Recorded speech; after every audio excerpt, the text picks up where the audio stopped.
안녕하세요. JD 부장부서의 소장 조단입니다. 오늘은 금과 미국 국채 가격이 상승하는 이유에 대해서 말씀드리도록 하겠습니다. 2025년 2월 6일 목요일 시황입니다.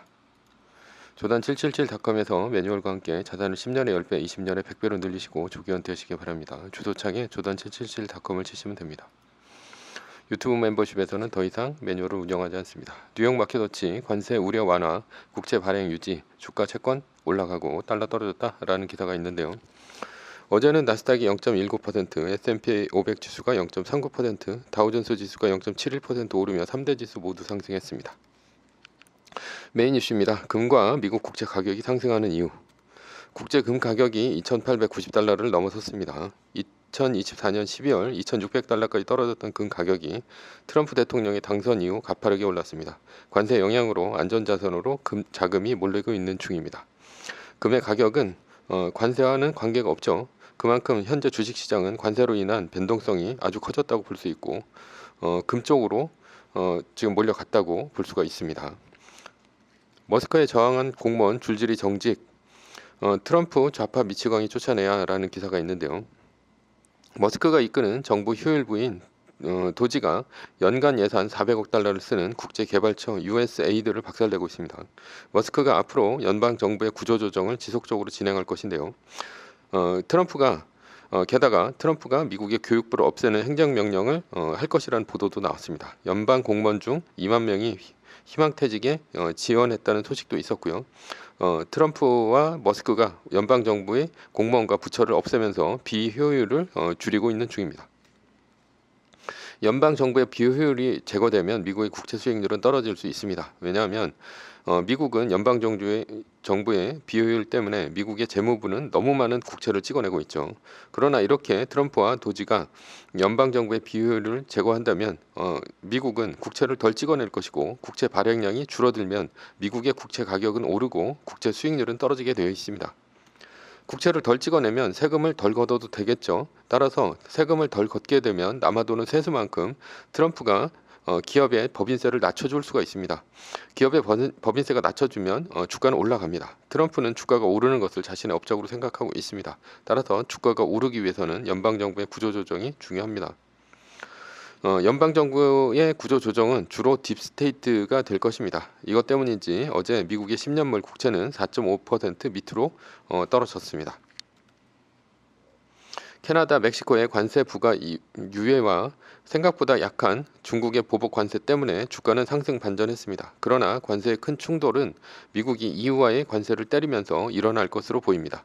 캐나다, 멕시코, 중국은 미국이 수출보다 수입을 더 많이 합니다. 따라서 미국의 관세에 대응해 맞보복으로 관세로 저항하면 이들 세 나라가 더 손해가 됩니다.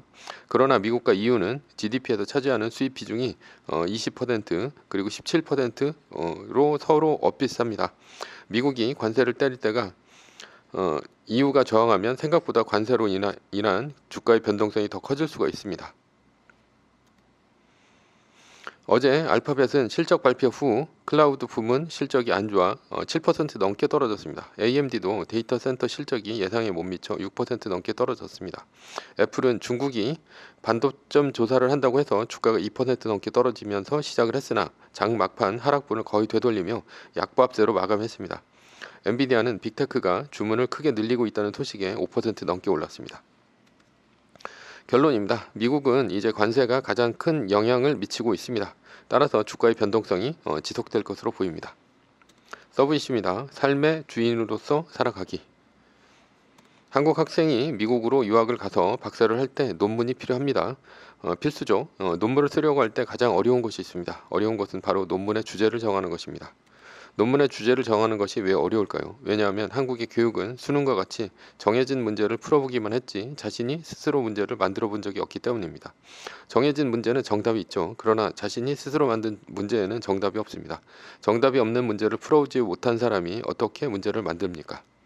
세상 일에는 교과서와 달리 정답이 없는 문제들이 거의 대부분입니다.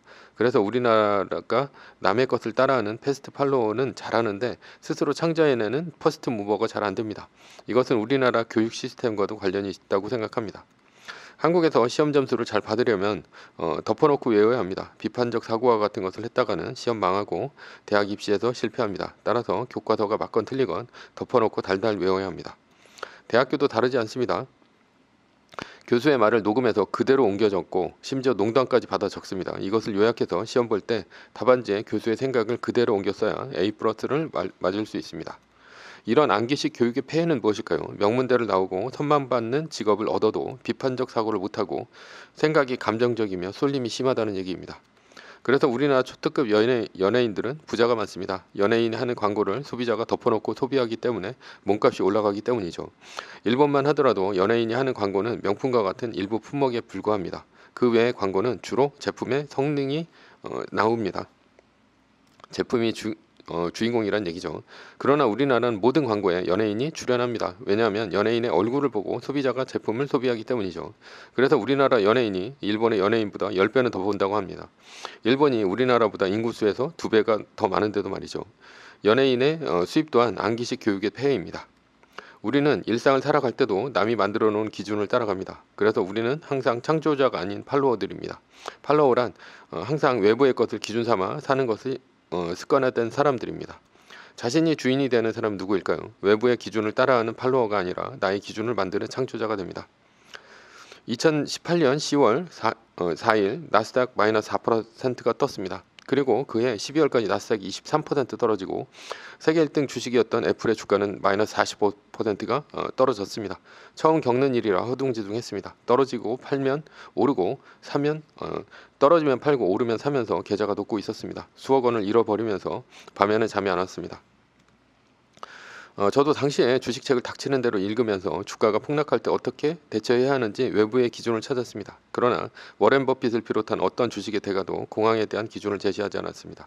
어느 책 한 구절에서 공황이란 6개월이 지날 때 주가 지수가 50%쯤 빠지는 것이다 라는 두루뭉술한 것을 찾았지만 아무 도움도 되지 않았습니다. 그래도 제가 직접 기준을 만들기로 마음을 먹었습니다. 인베스팅닷컴에서 1980년서부터 2018년까지 38년간의 자료를 싹 다 훑었습니다. 1987년 닷컴 버블, 1991년 저축 대부조합 위기, 1997년 동아시아 위기, 2000년 닷컴 버블, 2008년 금융위기 등등 모든 위기 상황의 자료를 정리해서 위기의 공통점을 찾아냈고요. 그리고 나스닥 마이너스 3%가 뜰 때 위기가 온다는 것을 찾아냈고 정리한 것이 바로 매뉴얼입니다.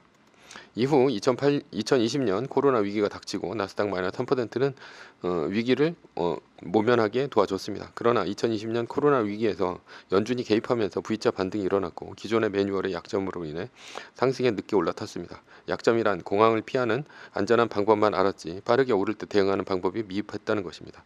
이후 매뉴얼은 수중에 수정을 거듭하면서 기존의 약점을 보완해 현재 매뉴얼로 거듭났습니다. 2018년 10월 기존의 책들만 뒤지며 해답을 찾았다면 현재의 매뉴얼은 없었을 것입니다. 얼마 전 엔비디아가 1등이었는데 하루에 17%가 빠졌습니다. 큰 재산상의 손실이 있었지만 매뉴얼을 업그레이드 했습니다. 아마도 세계 1등 주식이 마이너스 3%가 안 뜨고 하루에 이렇게 빠진 적은 이번이 처음일 것입니다.